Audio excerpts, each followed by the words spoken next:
इस खबर के प्रायोजक हैं Lohia Nagar mount Carmel high school, Gyansthali high school और LMC कम्युनिकेशन।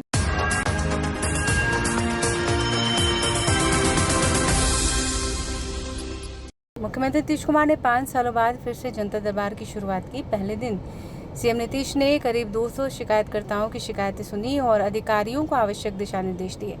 जनता दरबार के बाद सीएम नीतीश ने जनसंख्या नियंत्रण कानून और कॉमन सिविल कोड पर अपनी राय दी। जनसंख्या नियंत्रण के लिए अगर आप सिर्फ कानून बना करके कोई उसका उपाय करेंगे, ये सभी ठीक से संभव नहीं है। आप जरा चाइना का पता कर लीजिए, 1 से 2 किया, अब 2 के बाद भी क्या हो रहा है, तो आप देख लीजिए स्थिति, कहीं भी किसी देश का हालचाल देख लीजिए।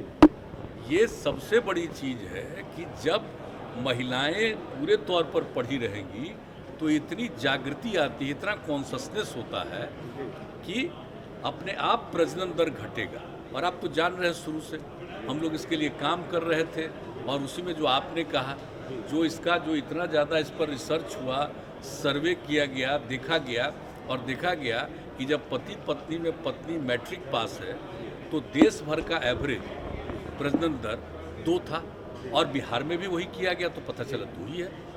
लेकिन अगर +2 तक पढ़ी हुई है, इंटर पास है, तो देश का उस समय आया 1.7 और बिहार का आया 1.6। उसी समय तो यूरेका की भावना आई ना, हमको लगा कि भाई इतनी बड़ी चीज़ है, ये तो प्रजनन दर को कम करने के लिए। बिहार में कितना ज़्यादा है आप जानते हैं, तो देखिए इससे काम शुरू करते करते घटते घटते 4 के ऊपर था, अब उससे घटते घटते 3 के पास पहुंच गया। लेकिन ये पूरे तौर पर होगा तो हमको पूरा भरोसा है।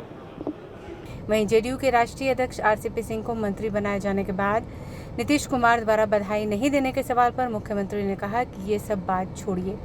RCP सिंह पर सीएम नीतीश ने खोला मुंह। मुख्यमंत्री ने आगे कहा कि RCP सिंह को केंद्रीय मंत्री बनाने को लेकर पार्टी के भीतर कोई असंतोष नहीं है।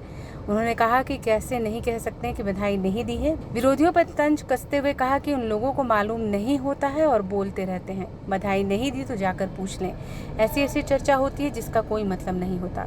शराबबंदी पूरे देश में हो। मुख्यमंत्री ने जनता दरबार के बाद पत्रकारों से बातचीत में कॉमन सिविल कोड के सवाल पर कहा कि सिर्फ यही कानून क्यों, बल्कि शराबबंदी भी देश भर में होनी चाहिए। कॉमन सिविल कोड किस नंबर पर है? 44 की बात हो रही है ना जी। 47 भी देख लीजिए, जो हम लोग नशाबंदी लागू किए हैं यहाँ, तो इसी तरह से और चीज़ पर भी ना ध्यान देना चाहिए, हर चीज़ पर तो ध्यान देना चाहिए।